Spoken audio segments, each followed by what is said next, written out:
He's not conscious is not really the problem. The real problem is he thinks he's conscious. So man is created to be a conscious being. He's not conscious, but he thinks that he is conscious. He imagines that he is conscious. He believes with 100% of his being that he is actually conscious. So if you ask a man, are you conscious? He'll say, yes, I'm conscious. So his sense of I is completely immersed in this imagination that he is conscious. Yet there will be, in any given hour, hundreds of examples of his complete unconsciousness. He will not see any of them. And if he does see them, he'll almost immediately forget them. In other words, they will slip, those examples will slip back down into unconsciousness. And with all of this evidence, he still can't see that he's unconscious. So this bars the door to becoming conscious. If you think you have something, you're not going to attempt to acquire it. And you're certainly not going to put forth effort. If you think you have something and it takes no effort, all you have to do is have somebody wheel you outside and the sun falls on you or the rain falls on you and then you have it, well, then that's fine. We'll do that. But if it takes effort, forget it. We're not going to do it. This bars the door to becoming conscious. Since we're unconscious, we are governed by the swing of opposite events in life. Well, what does this mean, the swing of opposite events in life? All of life is made up of opposite events. Night, day, hot, cold, dry, wet, peace, war. The economy is good, bad. All of these things affect, severely impact your life. Well, what do you mean they impact my life? Well, if there's too much rain, it floods, and then your life is impacted. Well, if there's too much sun, it gets too hot, and then your life is impacted. Or if this happens, or if there's too much rain, or if it's too cold. Let's just say it's too cold, and there's a frost. What happens when you go to the grocery store? What happened with our recent frost? You go to the grocery store, produce, if it still exists, if we can get it at all, it's triple and quadruple the price. Because of the law of supply and demand. Well, what does that mean? That just means the opposites of the pendulum in life, the opposite events in life that are acting off of each other and causing these problems and affecting us. So we're governed by these opposite events in life. Newton's first law of motion is, for every action, there is an equal and opposite reaction. This physical law has been recognized for hundreds of years, and it's been the basis of a lot of other studies and experiments and hypotheses and theories and postulations. The problem with Newton's first law is it leaves something out. It leaves out the invisible force. It only accounts for every action, there's an equal and opposite reaction. Then nothing happens. Everything is in stasis. If every action has an equal and opposite reaction, then nothing can move. So you see, Newton's first law really isn't the whole thing. And the problem with physics was that was a great starter. It was a great primer. Newton's first law was a great primer. But it didn't go far enough. And the reason it didn't go far enough is because, as you can see, if every action has an equal and opposite reaction, then everything stays. And it's stasis. Nothing moves. Nothing can happen. Yet, you'll notice that we still think according to that law. We still act according to that law. Well, if I do this, he'll do that. Well, if I do this, they'll do that. So we're always thinking in these opposite terms. So we really are still living according to Newton's first law of motion, even though we realize now that that's not a complete law. It's not all there is to it. In fact, it's just not right. Einstein came along later and he introduced time into physics to help it along. What that means is, if Newton had said, for every action, eventually, there's an equal and opposite reaction, he would have introduced time into his law. By introducing time into his law, things then can change. So, for every action, eventually, there's going to be an equal and opposite reaction. Now there can be some movement. But still, we don't know why. What is that? Time then becomes sort of like the third force, but it's not really. Einstein wouldn't have had to come up with the time thing had Newton really caught the whole law instead of just 2/3 of it. Quantum physics has now come along, and it's taking this whole law thing even further. Why is that? What is quantum physics really trying to say? It's trying to say there's an invisible force. There's a something in the universe that can do whatever it wants. That's really what quantum physics is saying. It's saying, we now know that some one thing can exist in two places at the same time. What? We all know that can't happen.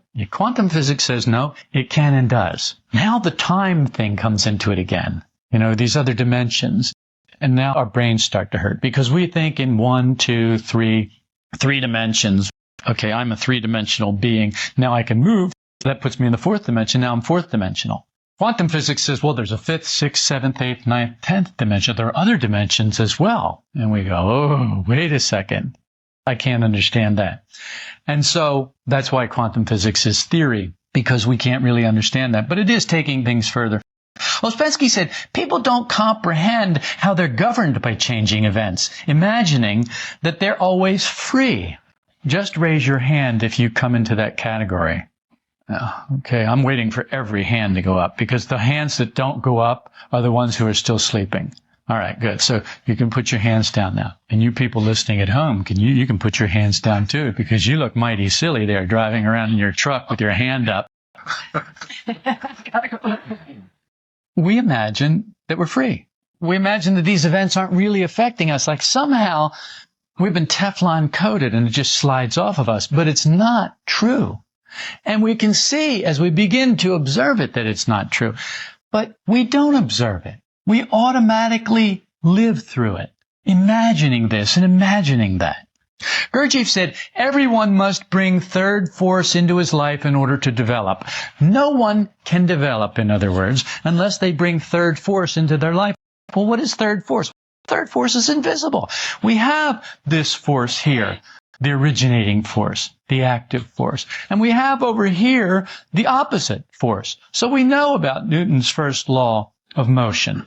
For every action, there's an equal and opposite reaction. So we have one force and then the opposing force. Easy enough. We have the active force, the passive force. But where is this third force? What does it come from? What does it do? What is it about? How do we employ it? What's it all about? The work says there are three forces, active, passive, and neutralizing. Newton's two forces plus the invisible one, which acts between the two visible forces. So we have the two visible forces of active and passive. But between those two forces, the work says there's a third force that acts between them. You say, well, what is that? Well, and this is why it's invisible. Well, what is that? It's difficult for us to comprehend it. It's the invisible force that works between the pendulum, between yes and no, between active and passive, making something which is neither active nor passive, making something different. Okay, what? What does it make that's different? We may as well have the same object appearing in two different places now for us. Well, what does it make? We don't understand that. We can't get our minds around that very easily. Insurance companies use Newton's first law, which we can call the law of the pendulum in a sense. In statistics, it's a good place for it. Insurance companies gather all the statistics, all the information that they can get. The more they can get, the better it is. They take all of the male drivers in the United States and they see how many accidents they've been in. And then they take the male drivers from 16 to 21. And they see how many accidents they've been in. And they take 21 to 25, see how many accidents they've been in. And they take 25 to 35, see how many accidents, and so on and so forth. And there's a whole science of statistics. People do this. They just gather all this data and they look at it and manipulate it and check it all out. And then insurance companies employ that method to determine what's going to happen. You know that theoretically, according to statistics, if you take a coin and you flip it, say 1,000 times, that eventually, what's going to happen is there's going to be around 50% of the time it's going to be heads, and around 50% of the time it's going to be tails. That eventually that's going to happen. This is the exact same thing that insurance companies use. And it's really this law of the pendulum, this law of opposites. Heads, it'll be heads, it'll be tails. And, remember the one time we flipped the coin in the Grange and it came in and it was flying through the air and it came down and landed on its edge and stayed there. And it's like, oh, well, how many times has that happened? And we couldn't get anybody to answer us. Nobody would even bother answering that. Once that we know about. Out of how many? Well, I don't know. I've never heard of it before. But I'm sure it can happen, because it did. What is it in this whole thing that acts as the third force with the insurance companies? You can see that they've got this whole thing in statistics, the opposites. Well, what acts as a third force? Profit. What keeps them motivated to keep doing this? Profit.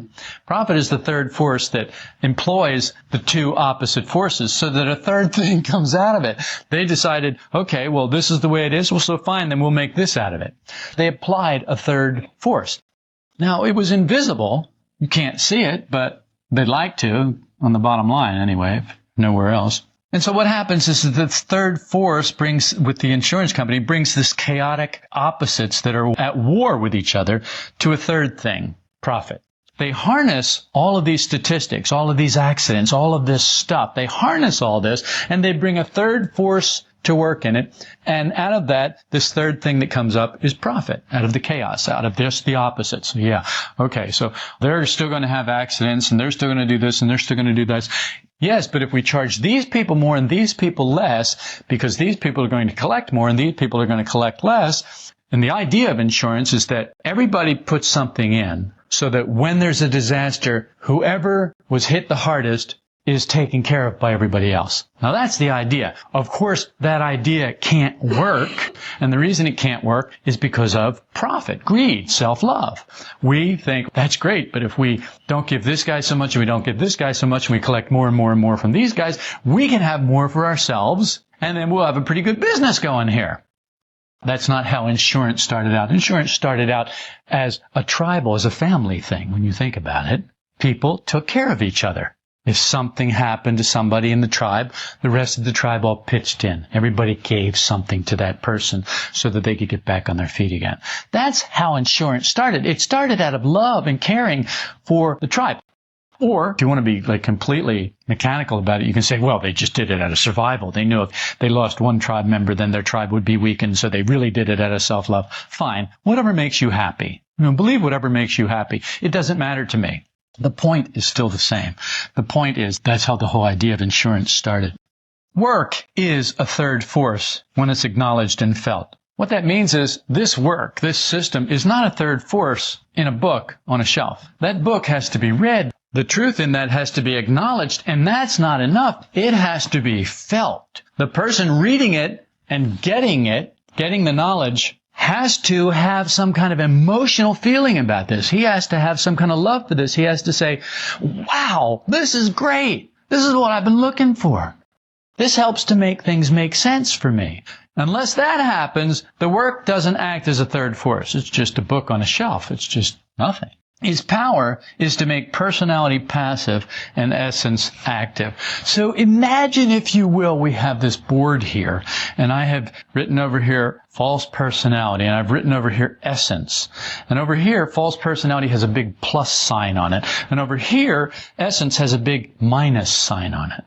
The purpose of the work is to take these two opposites and change their signs so that the negative sign, the minus sign, is over here on the false personality, and the plus sign, the positive sign, is over here on essence. So that false personality becomes passive, changes signs with essence, and essence becomes active. That's the object of the work. That is how the work acts as third force, to change their signs from positive to negative. Events in life are also a third force. So you've got the work, which is a third force, but you've got events in life, which are a third force. Which do you suppose is more powerful? It's definitely true that the events in life are predominant. So which is more powerful? Well, it's definitely true that there are a lot more events in life than there is work, than there is ideas in this system. That's true. So actually, the events in life are more powerful. If they weren't, there wouldn't be really much effort necessary, would there? In the work. We wouldn't really have to make much effort. We'd just choose. Well, I choose the work. Well, that will be my third force. Oh, that'd be great, wouldn't it? It's just that it doesn't work that way. The problem is that the events in life grind, and they keep coming at you, and they keep clawing, and they keep digging, and they keep tearing, and they keep pulling. And the work just sits there on the shelf, waiting for you to acknowledge it, and to have some feeling about it, and to apply it with effort. There's no effort involved in the events in life. They're going on within you, without you, with you, or without you. We were talking about death last night. Connie said she was at somebody's funeral. She came out of the funeral home, and here's life. People are at the mall shopping, and she said to herself, wow, look at this. Bobby's dead, and all these people are shopping. And it struck her, see, that it didn't change a thing. This person's death didn't change a thing. That's how it is in life. The events in life go on. Nothing changes them. Oh, no, but a really good person does. No. Oh, but a really bad person does. No. They are just part of the events. See, in this system, you are either out of the world or you're in the world and a part of it. You're just a cog. You're just part of the wheel. You're just part of the organic film on this planet being acted upon by some forces outside of this planet and acted upon by forces in this planet, on this planet. And that's it. You don't have any choices about that, or you have very few choices about that. You have a choice whether you're going to lift your right arm or lift your left arm. And you don't really have a choice about that. When you raise your hand, well, which hand are you going to raise? You're going to raise your dominant hand. Well, why is that? Because you don't have any choice. That's why. Now, that you're conscious about it for a moment, you could raise your other hand.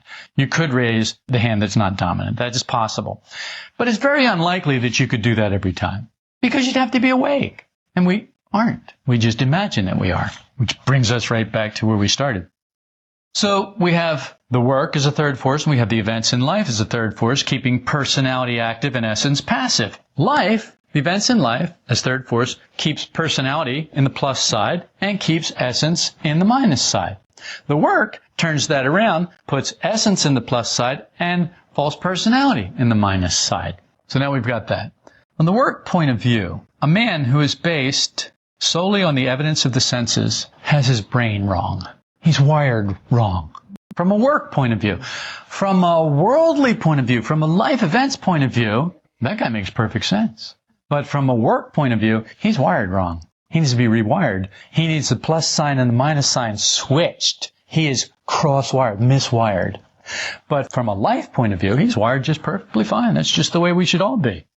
The work acknowledges the spirit of life as the third force which reconciles the antagonistic pendulum forces so that something can happen. So we know that with Newton's first law of motion, we have, for every action, there's an equal and opposite reaction, which means stasis. Nothing's happening. What the work says is, but there's a third force that's active, and it's in the spirit of life. It's invisible, because it's a spirit. Just like a team spirit is invisible, really. You can't put it in a jar. You can't market it. It's real. It's there. You can see if your team is down or if your team is up, if they're ready to win or if they're ready to lose. You can see if they have the camaraderie that they need to get along and work as a team or if they haven't. So it's all part of team spirit. Yes? Okay. So it's invisible, but it's real. You can't feel it. I mean, you can't see it. You can feel it, but you have to feel it in some other way. So we're talking about a different kind of feeling other than sensation feeling. You can't touch it, but you can feel it. So the work acknowledges this is the spirit of life as the third force reconciling the antagonistic pendulum forces so that something can happen. The work basically says that the soul is the vehicle for this organizing principle, this spirit of life that's in man. But it also says pretty much, now, the work doesn't really say this itself so much, but I'm going to say this because it's true. What happens is the soul, which is the vessel for this organizing principle, this spirit of life, this third force, this invisible third force, the soul is the vehicle for that. It's the container for that. But as the soul comes down and enters into the body, as it enters into the material realm, it's nearly devoured by the material realm. You understand what I'm saying? It's severely weakened. It's eaten up. A lot like, if you look at it this way, a lot like when a vehicle, a space vehicle, is coming back into the Earth's atmosphere, or an asteroid is coming into the Earth's atmosphere. What happens to it? Pretty much it's devoured coming into the atmosphere, isn't it? Very few actually make it through the atmosphere to the Earth. Asteroids, that is. Well, why is that? Well, because they burn up. You see, souls are like that too. A lot of the soul burns up coming into this environment, this body, this physical environment, descending into the body. So the work calls this invisible organizing principle buried conscience or real conscience. So this invisible third force, this organizing principle that makes it possible for something to break the deadlock between the opposites, the equal opposite reactions. The work calls this conscience, buried conscience, real conscience. The organizing power in creation permeates everything that's seeking to build something different from what houses it. So this spirit of life, let's call it, this third force, this spirit of life, this organizing principle, it's in everything. It's in everything, but it's constantly trying to break out of it. So what does this mean? Well, it means it's a third force that's very necessary because it now has something moving in here where the two are just deadlocked, where the active force and the passive force are neutralized, essentially. They're stuck. They're deadlocked. But the third force comes in and it gives motion. It gives something can happen now. So that's why the work says, unless there are three forces, nothing happens. Everything's just potential. In us, there are finer matters being freed from heavier, more chaotic matters. So here we are. In us, this third force, as the work, acts as something that tries to free us from the heavier matters, from the coarse matters, and lift us into finer matters, the lighter matters, okay, and the higher matters, into material that is more sublime, finer. Okay, so it's trying to raise us up out of what false personality would enslave us in, which is just this mechanical, over and over again, basically pendulum swing. Yes, no, up, down, hot, cold, in, out. And the work seeks to break us free of that. So it is the force that if we apply it by acknowledging it and by having some feeling about it, that it supplants the events in life as being third force and gives us the opportunity to develop. This was what Gurdjieff's point was. And so there you have it, which is a pretty neat trick when you think about it. This third force, this organizing power, is seeking new and better combinations and relations between the active and passive forces that constitute matter. So we're talking about matter, all matter now, that this third force is in all matter. So now you look at it like, well, wait a second, so that means that there's a force in matter that's constantly trying to break out of matter? Yes. Yes. It's constantly trying to evolve matter. It's constantly trying to lift matter up. It's constantly trying to make it finer. Now that is an idea. That's an interesting concept, isn't it? There's something in all of matter that's trying to lift matter higher. This would account for evolution. At a cellular level, at an atomic level, this would account for evolution. See, the problem with Darwin's whole theory of evolution is it was like Newton's first law of motion. It wasn't all there. It's just not all there. He could only see what he could see. He couldn't see the invisible force. Because he couldn't see the invisible force, he couldn't take it into account. Without taking it into account, you end up with craziness. I mean, let's face it, Darwin's theory of evolution is pretty crazy. There are a lot of pretty crazy ideas out there. Organizing spirit, third force, buried in the material, chaos, working to free itself. That's really what we're talking about. We're talking about this organizing third force, this spirit of life that's buried in the chaotic material matter realm, and it's constantly working to free itself, to lift itself up, to make things finer, make them lighter, not so heavy. Spirit is real and invisible. You've been given this spirit. How do I know that? Because it's in all matter, and you have matter. You have material bodies. And you have finer and finer material bodies. You don't just have one material body. You got the one material body here I can put my hands on. But inside of that material body, there's a finer body. There's the air, for one thing. There's the fluid that's going through your body. What, 90-some% of your body is fluid? So there's the fluid going through that material body. Then inside of that, there's air going through that material body. So you've got three bodies right there. You've got your skeletal system, okay, which is denser. Then you've got the fluids. Then you've got the air. So you've got these three bodies contained in this one body. Then you also have a feeling body, an emotional body. Then you also have a mental body. You have a thought body that's right in there too. You have an idea of what your body looks like. If you don't see your body for a long time, you'll still have an idea of what it looks like, who you are in a physical sense. You recognize yourself when you look in the mirror. People look in the mirror and they go, oh, I know who that is. I mean, they don't even think twice about it. If you looked in the mirror and saw me, you'd be freaked out. Because it wouldn't fit your picture of your body, you see. That's what I mean. We've got these bodies. Now the question is, you've got this spirit. You've been given this spirit. What will you do with it?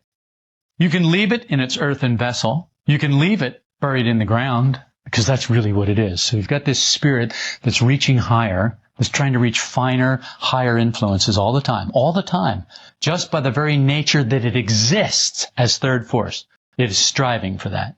So you've got that in you. Now, the question is, what part do I have to play in this? Well, let's look at the parable of the talents, the one that Jesus told. So here, the master comes along and he gives his servants these talents. He gives one guy this many, and one guy this many, and one guy this many. And then he goes away. And he comes back and he finds the one he'd given so many talents to. He went out and he did a lot more with it and got more talents. He gave him that back. He said, well, here they are. Here's the ones you gave me and the ones I've earned. He said, wow, good job. So here's the next one. He had given a few less. He said, well, what did you do? And he said, well, here's the ones you gave me and here's a few more that I earned. He said, wow, good job. He goes to the guy he only gave one talent to. And he said, well, what do you got? And he said, well, here's the very talent you gave me. I knew that you were really hard and difficult, so I went and I buried it in the ground. And then when I heard you were coming back, I dug it up and here's your very talent. He said, well, you idiot, I could have put it in the bank and got interest. So get out of here. Took the talent away from him and gave it to the guy who had the most. What is this really saying? It's saying that this talent that we're all given is really nothing more than this spirit, this organizing principle, the spirit of life, this invisible third force that we've been given. And we either use it, employ it, assist it in reaching up to reach higher influences and finer matters, or we bury it in the earth. We bury it into material things. We bury it in false personality. So your choice is, are you going to bury life and your potential in false personality? Or are you going to change the positive sign to a minus sign on false personality and begin to develop something more, which we'll call essence at this point? That's the question for us. If you will, then it's the talent in the parable. The man who took his spirit and put it in the earth didn't do so well. The man who took his spirit and let it fly, let it work, employed it properly. Those two guys did very well. And the more effort was put forth, the better he did.